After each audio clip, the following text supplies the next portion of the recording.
All right, well, thank you everyone for joining. Today we are, of course, as usual, doing our Q1 product update webinar. If you haven't joined us before, it's our quarterly updates just to kind of give an indication of the different releases that we've done and some of the things that we're focusing on. We're going to give you a quick couple housekeeping and intro to ourselves before we jump into the agenda, and then we have a couple little stories and updates to share with you at the end before we do a Q&A. For the housekeeping rules, I did just want to make sure that everyone is aware that there is live transcription in Zoom. So if that is something that you would like to make use of, do feel free to enable that.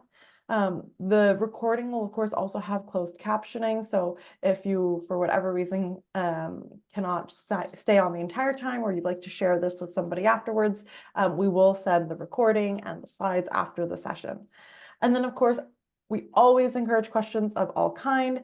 Please do just drop them in the questions panel, and we will try to answer them at the end. We reserved some time for that. Wonderful. And we'll do a quick introduction. I'll let Rune introduce himself first. Yeah, thanks, Jasmine. Yeah, so I'm Rune Rasmussen. I'm a product manager with Monsido, and I'm based in Copenhagen.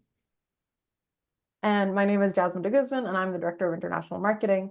And I'm also part of the Monsido team powered by Acquia and also based in Copenhagen. Really excited to share some updates with you today. Perfect. And one thing that we did just want to highlight, it is a big change since last quarter, but in January, we very, very excitedly joined the Acquia team. So Monsido is now part of Acquia. Acquia is the leader in digital experiences and founded in 2007. And they, as you can see, there's a couple of little tidbits of information here, but we have been working and getting integrated the past 3 months with the Acquia team, and we're very excited to have their support and backing, and they have an amazing suite of different digital experience products. So that is something that is new in our world, something that's very exciting, and also hopefully means that we'll be able to continue to improve and accelerate the improvements of the Monsido platform for all of you. All right, but before we kick it off and go into all the updates, we did want to just do a little poll, and I'm going to launch that right now. And the poll that we're launching today is Rune and I were talking about this before the webinar, and we're like, how many teams do actually use Monsido? Are you delegating things out? Are you sitting with everything yourself? I know on our marketing team, we of course do use Monsido for our website as well, and we do delegate certain issues out. We have an accessibility person who can help specifically with accessibility. We do delegate certain other things out to developers. We delegate other things out to our content specialists. So we do push things out. So I'm leaving this open for just a couple more minutes, but it's just interesting for us to help understand how many teams are getting involved when you're working with the Monsido platform. And like I like to say, web optimization and accessibility is always a team sport. It's not something one person can fix. And it's not easy to maintain a website, right? There's a lot of work involved. Definitely.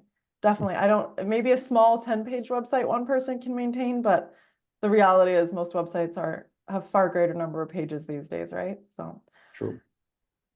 Great. Well, I'm going to end the poll because I can see most people have voted. I'm just going to share the results as well because I think they are quite interesting. So there's about 20% of you who are tackling everything on your own. Wow, you guys are amazing, superheroes.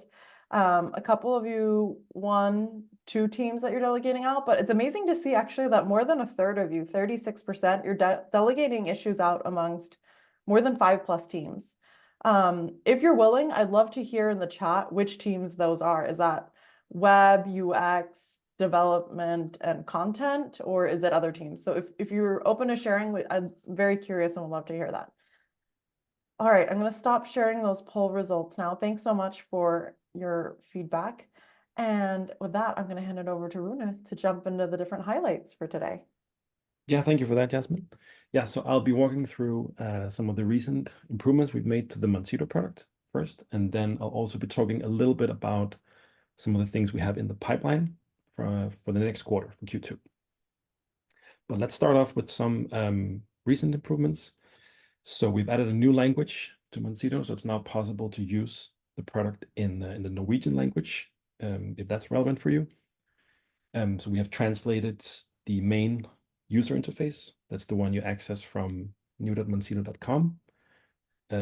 Also the browser extension and the reports that you receive on email after each scan. All of those are now available in Norwegian.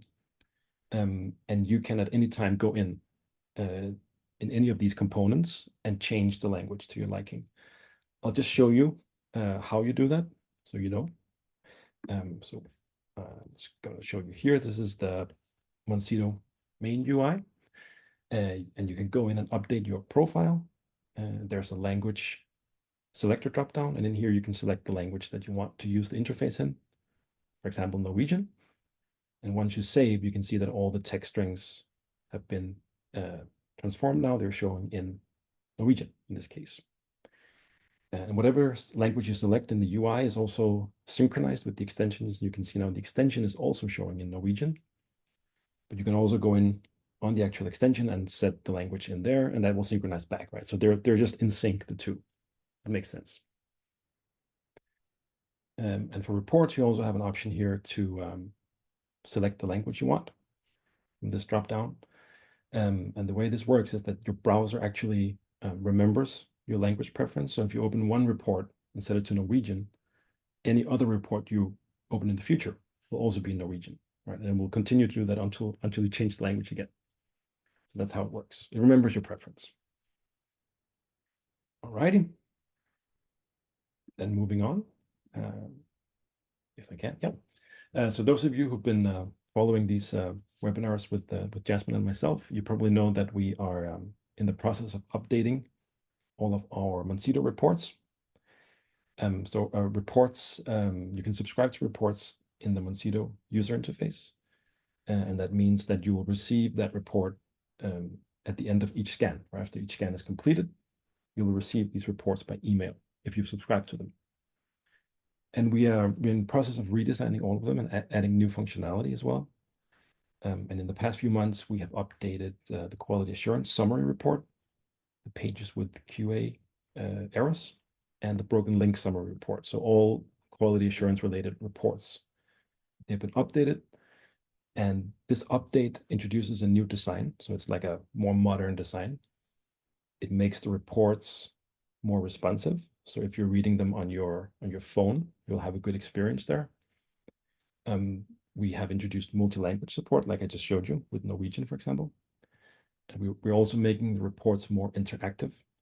You can actually search directly in the report. You can filter results.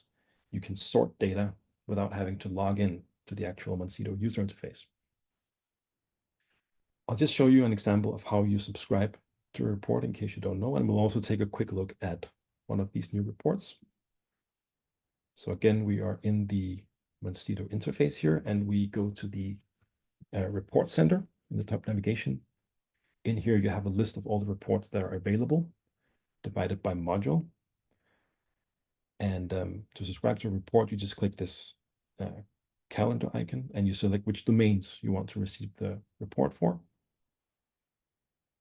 Then you're subscribed. You can always unsubscribe again. You can also open the report immediately by clicking this eye icon. That will open a copy of the report. And this is what they look like, the new reports. This is the broken link summary report. So it's got all these new features. It's got the multi-language option. You can export to PDF, you can print, you can jump into Monsido straight from the report. And you also have the option of interacting with the report, as I mentioned. You can sort data, you can filter data, you can search for data without having to log in anywhere. So it's actually quite convenient. All right, so that was just one example of one of these new reports. We're updating all the reports. Okay, let's move on. There we go. Yes, the last thing I just want to highlight in terms of recent improvements is an improvement we made to the performance module. So for those of you who don't know this module, it's a module that can help you analyze the load speed of pages on your website. So you can basically add any page to this module, and we will run an analysis, tell you how fast the page is loading, and then provide some suggestions on how you may improve the load speed. It's based on Google Lighthouse. Some of you might know that tool. So as mentioned, you can add any page, but the one page that most people want to add is their homepage, right? That's the most important page on your website, it's usually the ones that get the most visits. So you want to make sure that load fast, right? It's the first thing people see. And when you add a page in the module, you basically search by URL. So you can see here in the screenshot on the slide, I want to add my homepage. That's just my root domain. But the thing is, all my other pages, they also contain this root domain / something, right? So before it was a bit hard sometimes to locate your homepage. It could be anywhere in this drop down. It could be in the middle. It could be at the bottom. And now we've just made sure to pin the homepage at the top, right? So anytime you go in and you want to search for a page, it's the homepage that shows first in the list. So it's kind of a simple thing, but it's very convenient for the user, right? Because typically that's the one page you want to add. That's easy to find, right? Yeah, so that was just a quick tour of a few selected product updates. I will move on to just showing you a couple of upcoming improvements that I've handpicked for this webinar, just so you know what's coming in the near future. So one of the most important things we're working on at the moment is to update all of our accessibility checks. So if you're using our accessibility module, you know that Monsido is running a number of checks when we scan your website. So the way it works is that you have to select a guideline that you want to scan with. It could be ECAC 2.1, 2.2, and then level A, AA, AAA.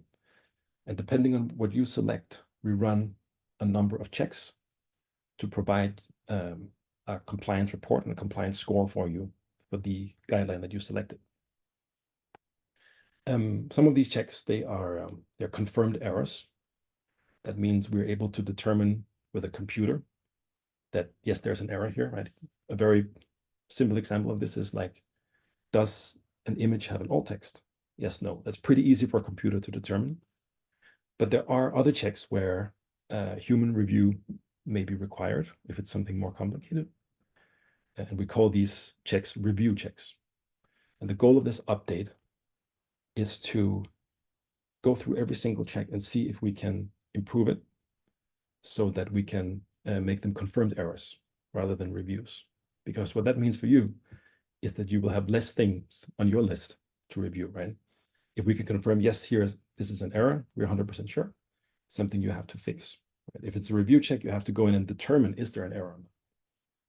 So that's essentially what we're doing with all of the checks that we're having.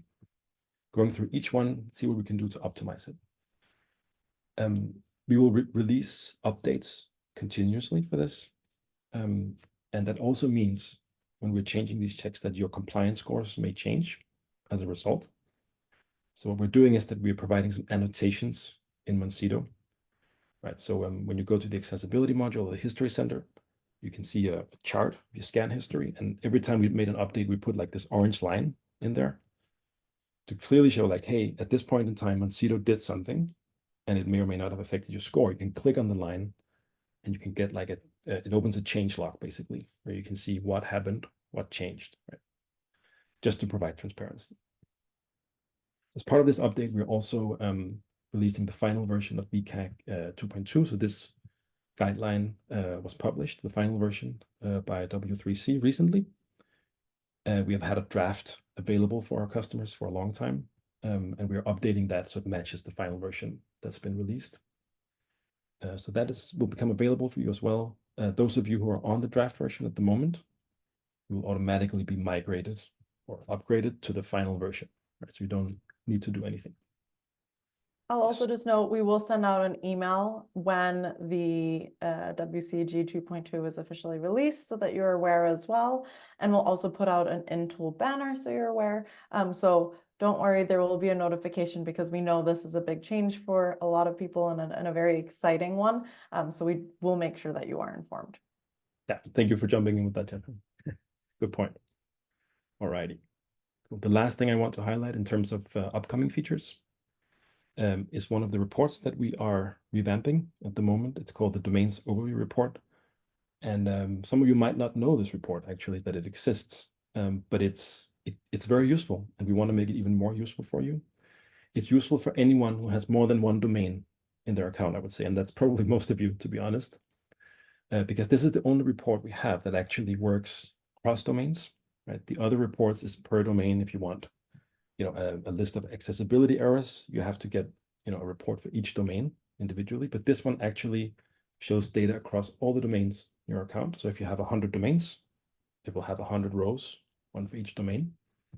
And it just gives you like a high level overview of how, your entire account is performing, right? It lists all the domains, all their compliance scores, and then it provides at the top like an average score across all your domains on the account. It's just it's a nice thing to have, especially if you have stakeholders who just want, the bird's eye view. They don't need all the details. They just want a number that says like, okay, this is how compliant we are. It could be maybe your management team, for example.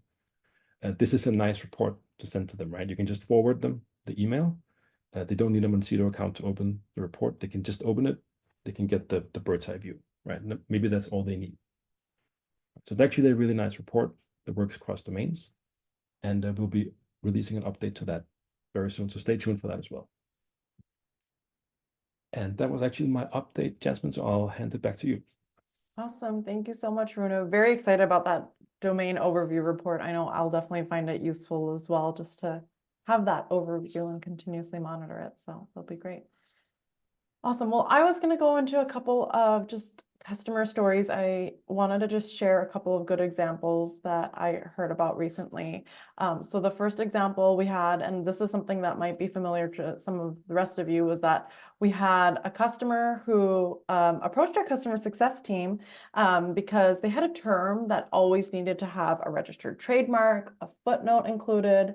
There were some uppercase that needed to be in the name or term, no space, and it needed to be a specific type of font. And so that's, of course, as someone who's working on a website, incredibly difficult to manage, especially if you have many different content teams working on it. And so they solved this by implementing a set of different content policies in Monsido to kind of regulate that term, and it was successful. So I did just want to share that with all of you as well. And it also meant that the client had a bunch of different other words that, for example, need to be capitalized in their style guideline. So they were going to work on implementing those. So if, for example, you have a very complex name of your products or services or your town that you're representing, this is a great way to make sure that nobody's spelling things incorrectly or not in the way that you would like. Same goes for names of people, right? If there's someone whose name who's very difficult, who's a very prominent person that you have across your website, this is a great way to kind of make sure that that's always crystal clear. Another example, and this is actually also with the policy module, was the opposite. So we also had a client that was a retailer. There was some new regulation and they needed to make sure that the alcohol content was listed on all of their product pages. And so a policy was created to find all products that did not contain alcohol content in their beer and wine section of their website. And it allowed the client to proactively go in and improve this. And they found all the pages where they didn't have it, they were able to go in and add that. So I think these are two really great examples of how the policy module both can help enforce different regulations, but also help you find things that are missing on your website. So just wanted to share those because I thought they might be helpful for you as well. The next two slides I have are just kind of communication updates. So I mentioned at the top of the call, we're very excited to be joining Acquia. I don't have exact timelines, but we did just want to give you guys the heads up that we will be migrating the Monsido website into acquia.com, but we'll be bringing all of the great content that you're used to, things like our color contrast checker and our other tools into the acquia.com. So did just want to give you all a little bit of a heads up on that, as I'm sure a lot of you are used to going to monsido.com to find different things. The one thing I did want to highlight as well specifically is that the chat that we currently have on monsido.com that helps route you to customer success, that chat will not be available on the main Acquia website, but don't worry, you'll still be able to just as easily connect with our team. So you can just easily, when you log into the Monsido tool, you'll still get instant access to be able to chat our great customer success team. And you can also always email them at support@monsido.com. So while you might not be able to access it from the main website anymore, it'll still just be just as easily accessible within the tool. And then again, nothing that's happening overnight or instantaneously, but we did just want to be transparent and open with you, is that our different documentation will also move into something called Acquia Docs at some point. We will, of course, continue to keep you informed on all of this, but these are things that we will be working on in the background as well in the next upcoming months. And then last but not least really is on the more on the product update webinar side, but just in communication in general, we are slowly aligning all of our product communication with Acquia's standard procedures. You might already have seen a couple of emails from them, but you'll get all the same great information. We have made sure that they know this is what Monsido users are used to getting in terms of information. It might just be a little bit of a different format or setup that you're used to. And the one thing I did want to encourage you as well, if you have, if your IT team has strict policies about who's emailing you from external parties, please do make sure to add @acquia.com as an approved domain to receive emails from us. Because we will slowly also start switching from sending emails from our @monsido.com to @acquia.com. So I just wanted to make sure that you were all aware of that as well, so that you don't miss any important updates around the product, around webinars like this one, and so on. And with that, we do have one final poll. I'm sure most of you probably have already potentially tried the policy module, but I did just put this into this poll here in case you or we're not familiar with it and we're inspired by some of the examples that I gave. But if you're interested in learning about the performance module, which Runa talked a little bit about, if you're not using that yet, and finding out how that can help you in the speed. There's also the data privacy and the heat maps module and consent manager. So I just wanted to put that out there that if you're interested in learning more about these, we're happy to connect you with our teams to kind of get that set up. And then, yeah, if you're not interested in any of these, no worries. You can just click other and you're all good. So we'll leave that up for just another second or so. But as we leave that up and let you guys look at that, I think we'll start with the Q&A. And feel free to add, like I said, if you have any questions on anything we presented, do put it in the Q&A module. But I will start with the one question we have gotten here, and it is, will Monsido be incorporating artificial intelligence into, or are we using any artificial intelligence in the accessibility module? Runa. Yeah, I can What's the answer to that? I'm curious too. Yeah, so as I mentioned, we're updating all the checks at the moment. Yeah. And our approach is that we use AI where it makes sense. We don't do it unconditional. But if we find a check where we can potentially move it from a review to an error using AI, we will of course look into that. That makes sense. The reason I'm saying we don't do it unconditionally is because it's always a trade-off. AI requires more computations, right? So if you have a scan with 200 checks and all of them are using AI, there's a lot of computations and it may slow down the scan time as well. Okay, so we don't want that either. So it's always a trade-off. You have to see for each check, how much value does it provide versus the cost of running it in terms of scan time, if that makes sense. That's always the balance we have to find with everything we do. But of course, we leverage it where we feel that it adds value. That would be my best answer to that. Yeah, that makes sense. I think that's a really good point. AI is coming up really quickly, but it needs to make sense. And there's a lot of things where it's just fun to do, but doesn't necessarily make sense. Exactly. Exactly. Great. And we have one other question as well, and it is where in Monsido can I find that domains overview report that you showed? Yeah, so that is available in the report center. So you can just log into Monsido and click report center in the top navigation. Maybe it's worth mentioning here that it works a little bit differently than other reports, because the other reports you can subscribe to them as they follow the cadence of a domain scan, right? So after a scan completes, it sends out the report, but the domains overview report does not follow a specific domain, right? It's the count wide. So if you want that report, you have to log in and then retrieve it manually in there. But yeah, it looks the same as the others. It's just a different sign up process for it. Yeah. makes sense, especially because it's hard to get all of the domains to scan at the same time. So Yeah, exactly. awesome. Well, I think those were all the questions that we had today. So with that, I'll just say thank you. And for everyone who indicated interest in another module, we'll follow up with you in next week because we have Easter break coming up here in Denmark. But with that, we just want to say a big thank you. Thanks for joining. Feel free to connect with us on LinkedIn. And we look forward to continuing to provide you lots of great information, just perhaps in a new Aquafied format. Have a great day, everyone. Thank you. Thanks for joining.